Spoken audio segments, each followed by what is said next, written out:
Okay, you have some text files, such as Microsoft Word documents, and you need to get them into InDesign. There are two basic methods for importing text into InDesign. The first one is to go to the File menu and choose Place. That opens the Place dialog box, and it lets you choose which Word files, or in this case RTF files, that you want to import. RTF is just another file format that a lot of word processors use. In this case, I'm going to choose the Shrubs RTF file from my Exercise Files folder, and I'm going to click Open. Now, if I had an empty text frame selected when I did that, it would automatically fill it with that story. But in this case, nothing was selected on the page, and so it did not fill any frames. Instead, it loaded the place cursor and is asking me, where do you want to put this thing? I'm going to put it right in here inside this empty frame. And once again, I want to point out the cursors. The cursors in InDesign are very important. If I'm out here where there's no frames, I get that solid line cursor. That means it's going to create a new frame. But over here, I'm getting sort of the rounded parentheses cursor. That means it's going to place the text inside this frame. So I'll click, and in comes the text. Now I'm going to do the same thing again, but this time I'll use the keyboard shortcut, Command-D or Control-D on Windows. Instead of just grabbing one, I'm going to grab 4 different files here that I'm going to import. I'll click Open, and all 4 of them get loaded into the place cursor. You can see the little blue 4 there saying there's 4 files here to be placed. And if I press the down arrow key, I will go through each of those files one at a time. There's a hibiscus, there's the whatever that is. I can't read it, it's Latin. So here it is, azalea, back to the first one, and I'm going to click 1, 2, 3, 4, and all 4 files imported into the text frame there, looking good. Now, I will also point out that these are formatted. Let me zoom in here, and you'll see that these are already formatted. How did that happen? Well, I'm going to be talking about paragraph styles and character styles in a later chapter, but I just want to point out now that if your original Word document has styles in it, like paragraph styles and character styles, when you import that document, those styles will come with it. And, in fact, if your Word document uses exactly the same name as your InDesign document, exactly the same naming between the two, then InDesign throws away the definition of the Word document, and it uses the definition of the InDesign document. And that's typically exactly what you want it to. So it's extremely helpful to make sure that you've got the same names between the two programs. And it works beautifully like this.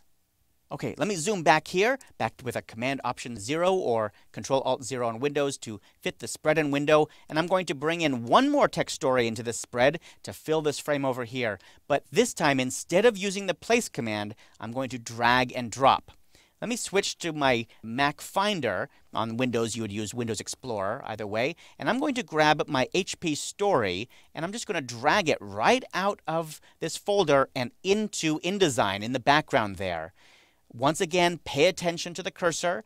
If it's out here on the pasteboard or someplace where there's no frames, you get one kind of cursor. But if you're on top of an empty text frame, you get a different kind of cursor. So very handy. This cursor tells me it's going to go right into that frame. And in fact, when I let go of the mouse button, that's exactly what happens. It fills this text frame with all of that text and formats it automatically. So this is great if you're just dealing with a little bit of text, enough text to fit inside of a single text frame. But what do you do when you're importing a lot of text, like a whole book's worth of text, or an article that has multiple columns? Well, that's what we're going to look at next here in the snowboarding document. So I've got the snowboarding document open here, and I'm going to import an RTF file using Command-D or Control-D on Windows. Grab my snowboarding file, click Open, and I want this article to be imported into all these different columns here. So, couple things you need to know. They all have to do with modifier keys. There's all these secret little modifier keys that you should know about when you're importing text. The first thing is, if I simply click with no modifier keys, InDesign will make a frame and fill it with text. Except that there's way too much text inside this frame, so I get the little overset mark there. That's what that little red plus sign is. That means there's more text than can fit into this little frame. So I'm going to undo that with Command-Z or Control-Z with Windows. It reloads the cursor, and I'll show you another trick, which is the Shift click. This is one of the most important secret modifier keys in the whole program. You've got to know this one. Shift click with the place cursor means load the whole document. Keep adding text frames, keep adding pages. So Shift click and it loads in all the story. It added 1, 2, 3, let's see, about 8 frames here, 9 frames, and in fact, that was still not enough, so you can see that it added a new page at the end here, and even linked to that one as well. And all of these text frames are threaded together, so it's just what you want in most instances. But not always. So it can be extreme. Sometimes it adds too many pages, so you have to be a little bit careful with it. Let me undo that, Command-Z or Control-Z with Windows, and show you a couple other things that you might want to do instead. For example, instead of Shift-clicking, you might Shift-Option-click. And again, pay attention to the cursor. It shows a different icon depending on which modifiers you hold down. Shift-Option on the Mac or Shift-Alt on Windows gives you the sort of semi-automatic placement feature, which means that I can click and adds as many text frames as it can, but it will not add additional pages, just uses the available space on this spread. So that could be a very useful one as well. At the very end here, it added a frame and overset. There was just one line there, so that's not very handy. Let's undo that, Command-Z, Control-Z on Windows, and show you one last modifier key. This happens to be my favorite, which is the Option or Alt key, which loads and reloads the place cursor. Option, drag out a frame.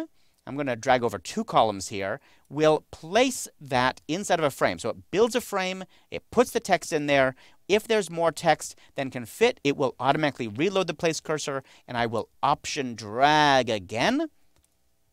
It makes a frame, puts the text in there, and then Option drag again, and you get the idea. It keeps making frames and then reloading the place cursor for me. And this one I happen to know is the last one I need, so I'm simply going to drag out, and it loads it in and places the text in there. Actually, there's a little bit of extra text in there. I think that's because these aren't long enough. So we could play around with that and make these frames longer if we wanted to, and make sure all the text fits here in the story. So that's another way to automatically or semi-automatically add a long story into your document.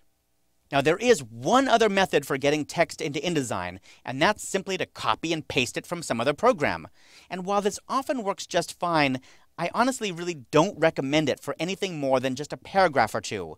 And I certainly wouldn't use copy and paste for any text that was formatted or included foreign languages or special characters. I have just seen too many problems over the years with text showing up, well, just wrong, really wrong after pasting it.